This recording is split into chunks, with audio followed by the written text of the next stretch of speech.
One of the greatest rewards of our homesteading lifestyle is to fill our freezers with hundreds of pounds of fresh beef raised on our very own pasture. The term grass-fed in the grocery store can be nuanced and confusing, so it's a really wonderful feeling to know exactly how our beef was raised and also how it was processed. And we also save quite a bit of money along the way.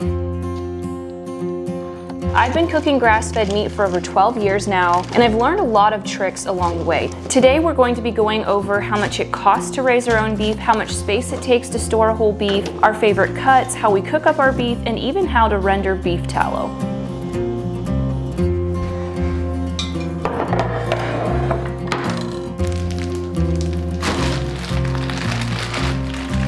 I am so excited to have suet again. It's been a hot minute since we've had suet to work with, and I've almost gone through all of my tallow because I've been making soap like a crazy woman, and also I've been making it into lotion and stuff for our dry hands during the winter. I will admit this is not exactly my favorite job. I don't like the smell of suet when it's rendering down. And I also just don't like the process, like the feeling on your hands and washing sticky, gross knives and stuff. After we did suet last time, we were like, we are going to get our butcher to grind it for us. So we were on it this time. We asked our butcher if they would grind the suet for us, but they told us they can't because it gunks up their machines or something. So here we are again. Neither of us wanted to get out the grinder. It was such hard work, and yeah, it made the process go a little faster, but it just didn't seem worth it. This is stupid.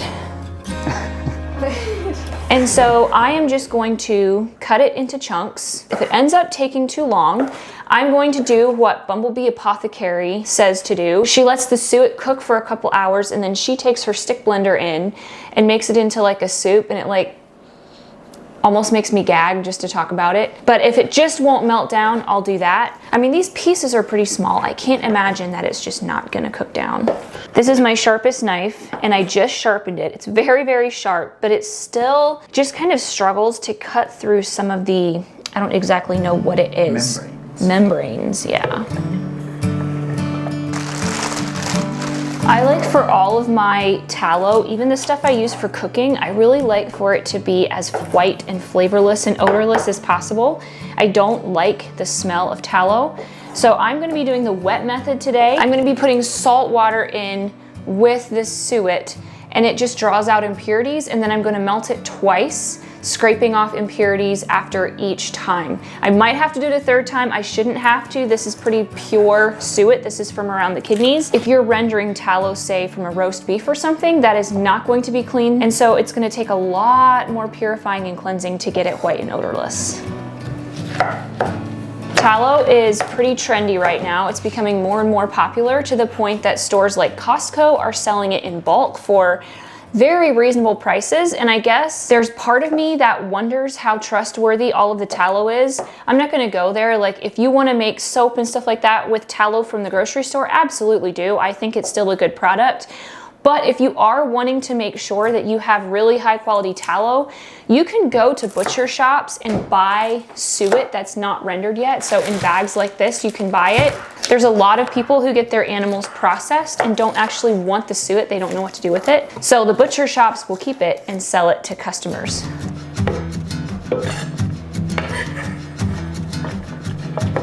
If you want to go more in depth on this wet method, you can go to Bumblebee Apothecary's blog. She has a website and she tells you all about the process. The salt and the water are going to draw out all of the impurities.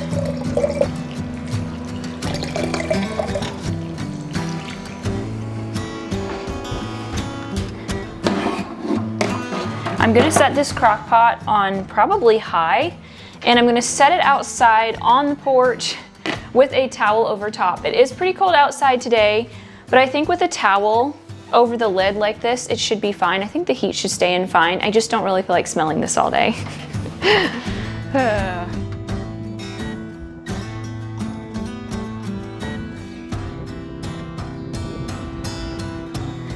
Okay, while that cooks down out there, we are going to take you down to the basement and show you how we store our beef, also show you some of our favorite cuts, and then do some beef math. But we're gonna take a quick break first. We've learned through a decade of homesteading that we need to keep things as simple as possible. We've gotten really burnt out in the past, and our hope is that our videos can help keep some of you from making the same mistakes. When we face burnout and other struggles in our life, we realize that we need some outside help. Whether it's burnout, overwhelm, or struggles in our marriage, therapy has helped us get through so many things, and we believe it can be helpful for anybody. I know how hard it can be to actually find a good therapist and make the time it takes to drive back and forth for appointments. Enter BetterHelp. They are the sponsor of today's video, and they make it very simple for you to get the help you need. If you go to their website and answer a few questions, they'll match you with a licensed therapist with years of experience helping people with struggles just like yours. You'll usually be matched within 48 hours, and then you can meet with your therapist via phone call, video chat, or messaging, no driving. And if for some reason you don't feel like you and your therapist are a good match, they make it easy and free to switch therapists. I know therapy can look scary, but it really isn't. We want to see more people find the help they need, so if you're facing some struggles, go to betterhelp.com/morethanfarmers or choose our channel at sign up and you'll get a special discount on your first month of therapy. We don't have any pantry upstairs, so we store a ton of food down here in our basement. We've got our canning shelves, some freezers, our cold cellar right here. I think that having our own beef is something that I will never take for granted, because over the years, as we've raised our own beef, every once in a while we'll run out before we get another beef processed, and we'll have to buy some. Grass-fed beef is expensive enough that we end up not buying any of like the steaks and roasts and stuff, and we end up only getting burger when we're buying beef, and I get tired of burger after a while, and I love having the steaks. And I think I'm extra excited this time about getting new beef because there's some new projects that I want to try, and one of them I'm going to do later in this video. We've got pretty much all of this year's beef stored in this freezer. We put some of it in one of the other freezers over there so that we'd have a little more space in here to be able to organize and get stuff out as we needed it. But I think if we really wanted to, we could fit it all in here. This freezer right here is 15.5 cubic feet. So for the size of beef we got, that's about all this could take.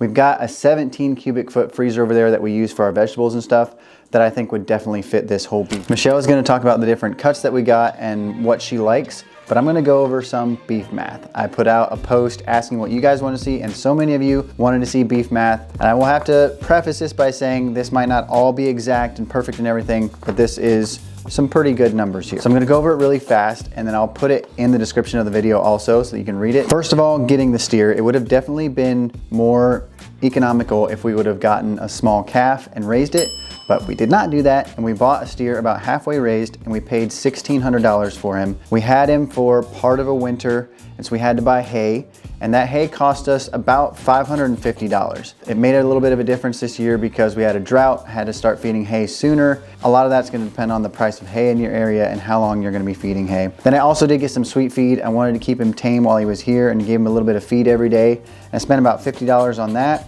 $125 to get him hauled to the processor, a little over $800 for the processing. So your total for what we spent on this steer was $3,133 approximately. And that obviously doesn't include the land, the barn, the gas to go get the beef, and some stuff like that. But I feel like a lot of that stuff is just figured into all of the homesteading, because the land, the barn, that gets used for a lot of other things around here. So that was our cost. Now for what we got out of it, he was 776 pounds hanging weight, and then the total amount of beef we got out of that hanging weight was 399 pounds. So if you just took that 399 pounds and divided it by the cost, that would be $7.85 a pound. So that right there is already cheaper than even ground beef that we'd get at the grocery store. I just need to jump in here and make a couple clarifications. We can actually get grass-fed beef for a little cheaper at some grocery stores, but do I actually trust that it's 100% grass-fed and healthy?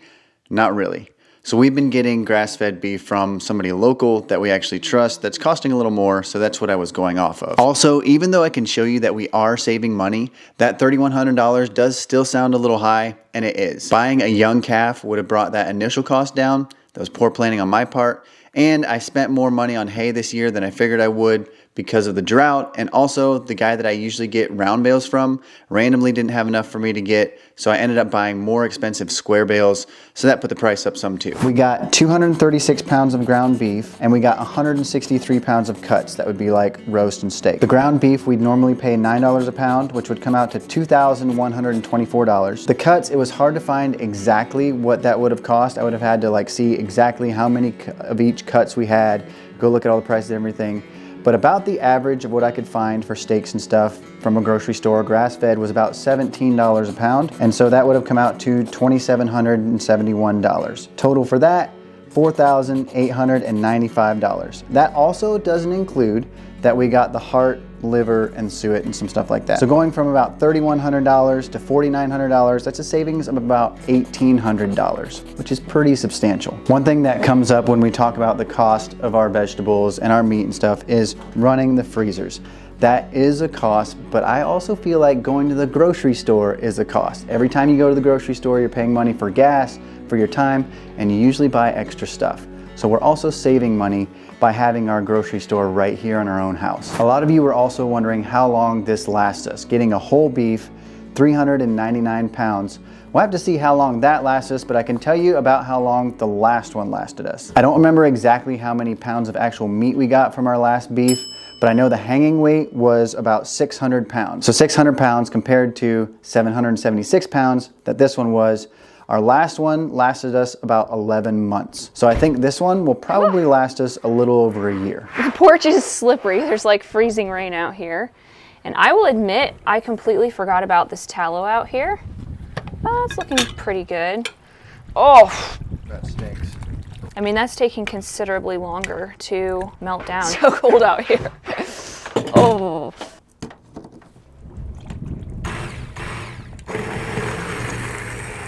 This was not my idea. Bumblebee Apothecary said to do this, and I definitely trust her. She's known as the tallow queen, so hopefully this will help this render down a lot faster.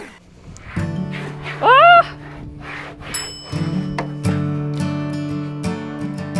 So this year when Cody was picking out the cuts, I had some very specific requests. Number one, I wanted way more hamburger than last year. Last year we ran out of hamburger first, and then we had all these cuts. I do like cuts, but they're not as easy for the kids to eat.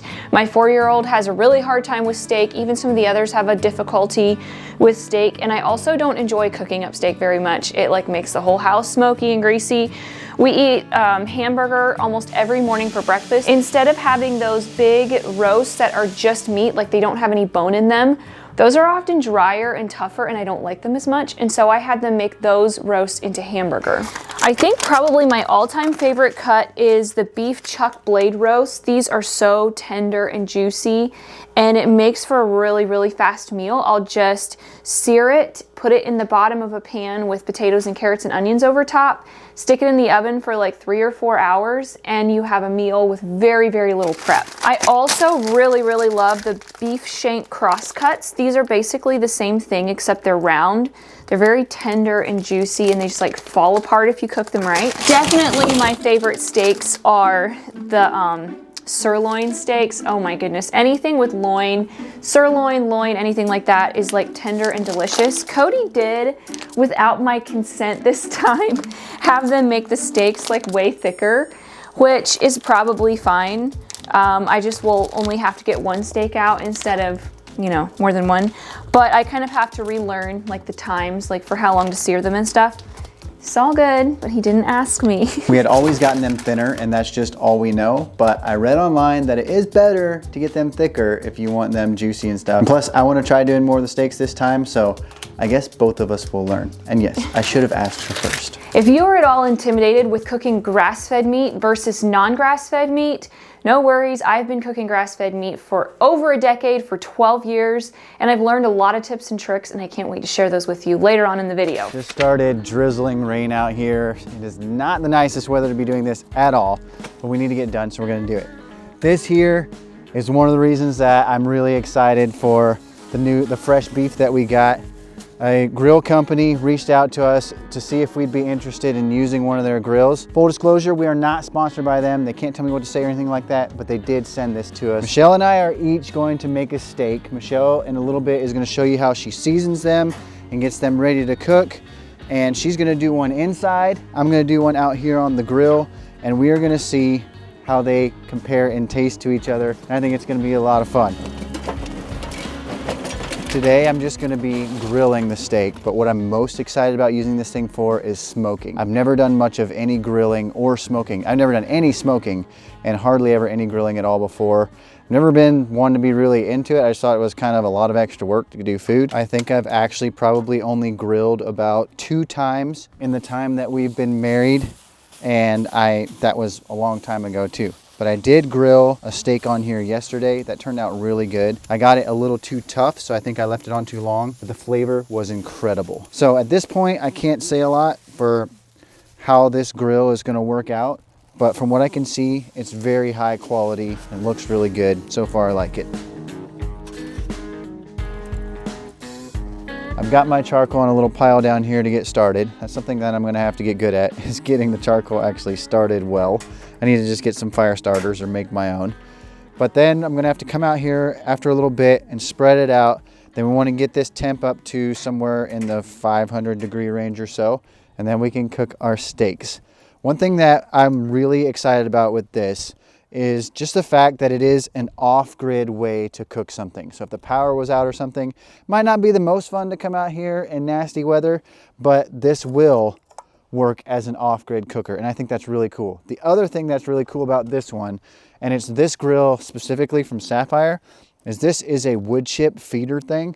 You can open this thing right here, put some wood chips in here, shove it in, flip it over, and you can put your wood chips in there without needing to move your grates or open it up or anything like that, so that you can smoke stuff and keep your nice wood smoke going in there. So definitely be on the lookout for some videos in the future of me trying some smoking in this thing. The tallow got done really fast after I blended it. Now that it's rendered down, I'm gonna strain it through a cotton flour sack towel to get all the meat pieces out, and then into the fridge it goes to harden.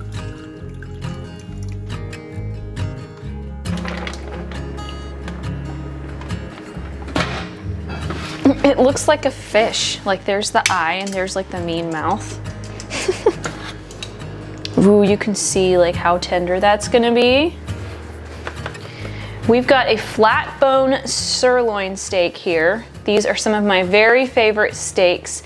They're so tender and so juicy. Me and Cody are each gonna do half of this thing. He's gonna do one out on the grill and I'm gonna do one in here, just so that you guys can see both ways. One thing that's very, very important, this is something I have learned over the years, is that you want your steak to be room temp when you cook it. If there's like a little frozen spot in the middle yet or something, you really don't want to cook that. It's not gonna cook evenly and it's just not gonna be nearly as tasty. The other thing that you really wanna do is pat your steak dry so that the liquid on it does not mess up your sear. If you're in the camp that thinks it's difficult to get a grass-fed steak or roast nice and soft and juicy, it could be because you're not using enough fat.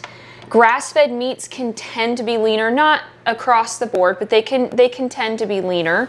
And so you just want to use a nice amount of fat. I'm going to be using tallow to grease my pan to sear my steak in, and then I'm probably gonna put some butter on top while it's resting. You don't want too much fat in the bottom of your pan. I found that if you have too much grease, it just doesn't work nearly as well. You don't get as nice of a sear. So once this tallow starts smoking a little bit, I will pop my steak in there. While I'm waiting for this to heat, I am going to season this steak. I guess I should cut it in half first, huh? This thing would like fit perfectly in my cast iron skillet. A lot of people were wondering how I use herbs with my steak. When I am seasoning a steak, I like to keep it really, really simple. I really like to let the beauty of the meat come through. So if you're thinking like garlic powder and onion powder, all those things, I don't put any of those seasonings on a steak. For me, I just do salt, a little bit of pepper, and then thyme. This is some of my homegrown thyme. I just do a little bit of this. And I like to just pat this on so that it doesn't just fall off.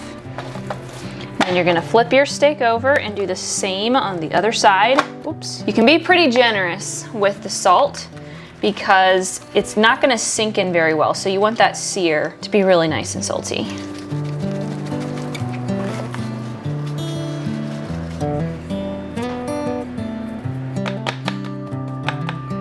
This tallow is just starting to smoke a little bit, so we are going to pop ours on. Cody says he doesn't want the piece with the bone, so I'll take the piece with the bone. Hear that lovely sizzle? I'm gonna do around 3 minutes on both sides. You can finish it off in the stove. Sometimes I do, sometimes I don't. It just kind of depends how I'm feeling. I am not a precision perfectionist cook. I've made a ton of steak in my day. I kind of know what works for me. I'm going to attempt to use a meat thermometer today just for you guys. You want the temp inside your steak to be around 130 for a medium rare, which is what we like. That's the thing with cooking from scratch, is that once you've done it for a while, you don't really think about it anymore. You can just kind of feel when something's about right.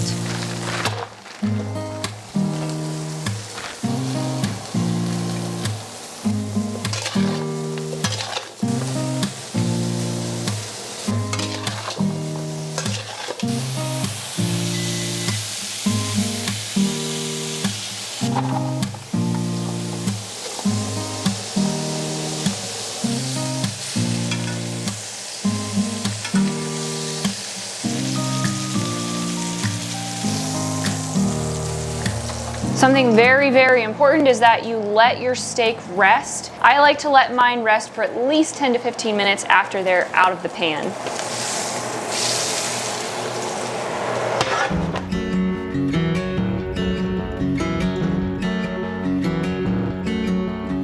Not only did this footage turn out fuzzy from the drizzle, but I messed up the audio too. The grill is up close to 500 degrees, so I'm going to set the steak on the lower rack to sear for 3 minutes on each side. Once that's done, I'll put it on the upper rack until the middle of the steak gets up to the proper temp. That is actually as hot as we want it, so I'm going to take this thing off. That is looking good. Smells good too. We're gonna let my steak rest for a little bit. Mine's been resting for about 10 to 15 minutes now. It's always a little bit annoying to let them rest because they get kind of cold.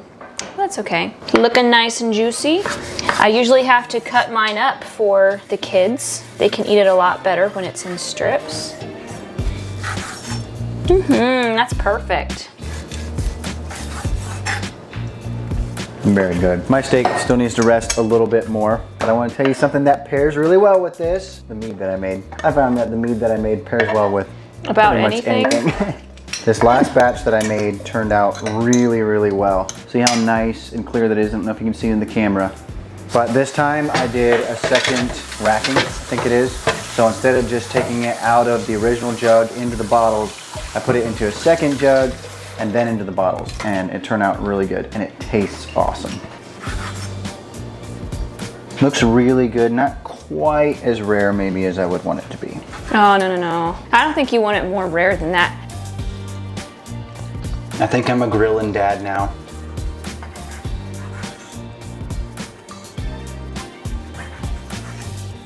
The secret to nice crispy fries is having them in an even layer. You don't want them stacked on top of each other. These need to be in wide mouth jars.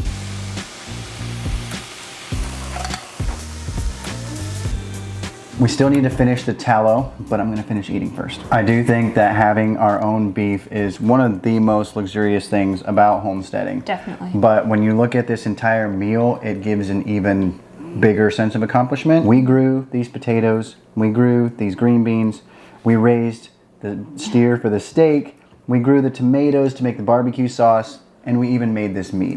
And the butter and fulfilling. the tallow. Yes, so cool.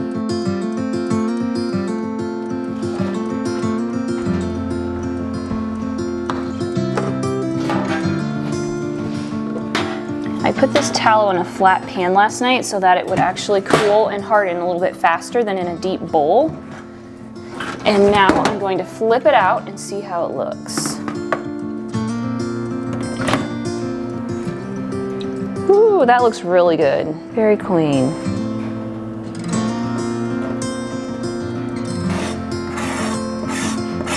Just gonna scrape this lightly just to make sure there's no impurities on the bottom. It's looking really, really good. I think what I'm gonna do is not actually boil this down with more water. I'm just going to chunk this and heat it up on my stove and just make sure there's no moisture left in there, and then I will recool it and break it into chunks and store it in the freezer. This tallow will melt down super, super fast. I'm just going to put it on the stove on a very, very low heat and bring it back to a boil. I probably technically should be doing this in a double boiler, but I'm just going to do this very, very, very low and gentle, stirring it every now and then I will just cool it again and stick it in the freezer. This is at a very, very gentle simmer. I'm just gonna pour it back into this pan.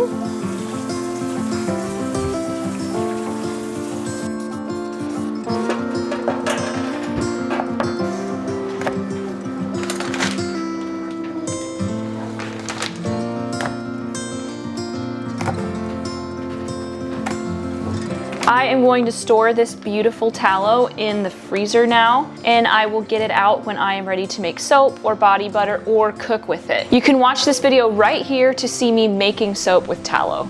Oh, my hands feel so disgusting. It makes me claustrophobic. That was just hot.